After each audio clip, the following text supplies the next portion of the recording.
Imagine flying straight on the into other the side. enemy, knowing you will die and still pushing forward. This is the story of the American pilots who changed the fate of the world in just 5 minutes. The Pacific, June 1942. America had been bleeding since Pearl Harbor. Every ship lost, every pilot buried at sea, every family waiting for a telegram they prayed would never come.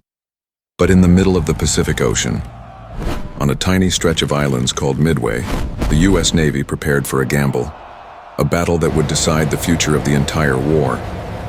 This is not just the history of a battle. This is the story of the men who rose into the sky, knowing they would not return. Waldron, McClusky, Thack, and a young pilot named Ensign George Gay who witnessed the entire battle alone in from the ocean. This is Midway. The build-up. The men who volunteered for impossible odds. The Japanese Navy was the most powerful force in the Pacific. 4 carriers, hundreds of planes, elite pilots, perfect training, and total confidence. America, still recovering, still inexperienced, still outnumbered. But one thing the Japanese did not expect: America had learned from Pearl Harbor, and now America was watching. Inside a dark code-breaking office in Hawaii, U.S. cryptologists cracked a message. Target AF. They believed it was Midway. To confirm it, they tricked the Japanese, sending a fake message that Midway's water system had failed. Hours later, Japan sent out, AF has no water. It was confirmed. Admiral Chester Nimitz decided to gamble everything. 3 American carriers, Enterprise, Hornet, and the damaged Yorktown, quietly sailed into position north of Midway, waiting like wolves in the dark. By dawn on June 4th, the trap was set.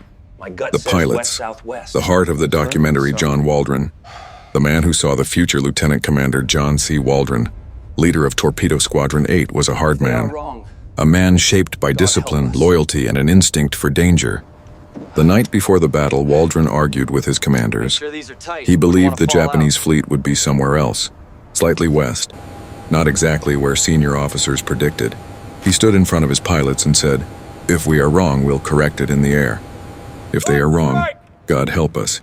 His men strapped into slow, outdated TBD Devastator torpedo planes. No armor, no speed, no maneuverability.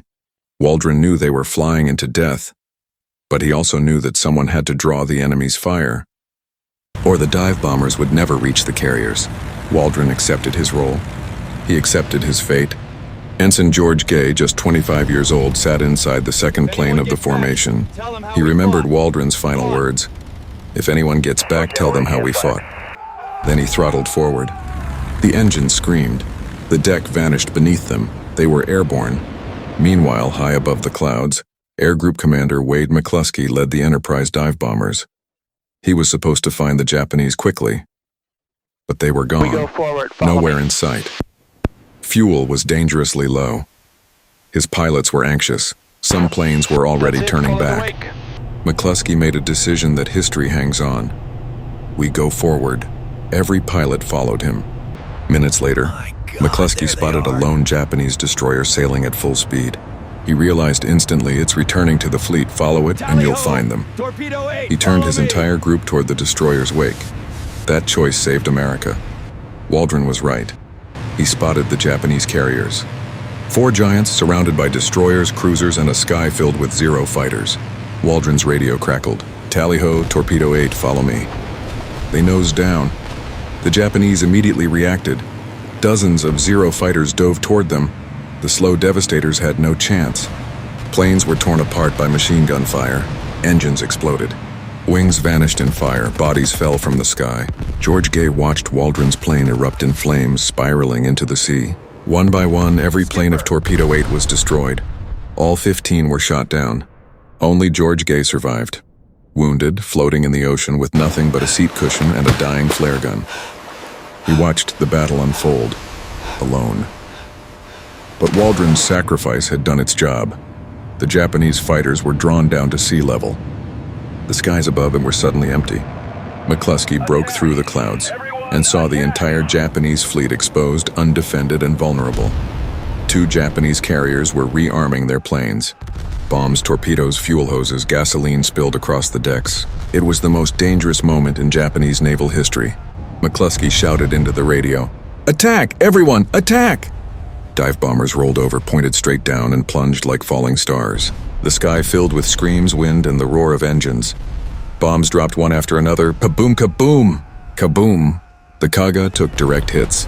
Fire erupted from bow to stern. Another wave hit the Akagi, igniting the fuel hoses and ammunition carts. Within minutes, 2 Japanese carriers became burning mountains of steel. This moment, 5 minutes, flipped the entire Pacific War. Floating alone, he watched explosions light the sky. He watched Japanese sailors burn, jump, and die. He watched American dive bombers disappear into clouds of smoke. He was helpless, but he was witnessing the turning point of WW2. Later that afternoon, the last Japanese carrier, Hiryu, launched a desperate counterattack that severely damaged the Yorktown. But American dive bombers found Hiryu at sunset. The final attack came swift and deadly. Bombs tore through the flight deck, igniting every plane on board. Hiryu became a blazing furnace. By nightfall, all 4 Japanese carriers lay burning or sinking. Japan's elite naval air force all gone. The Pacific belonged to America now.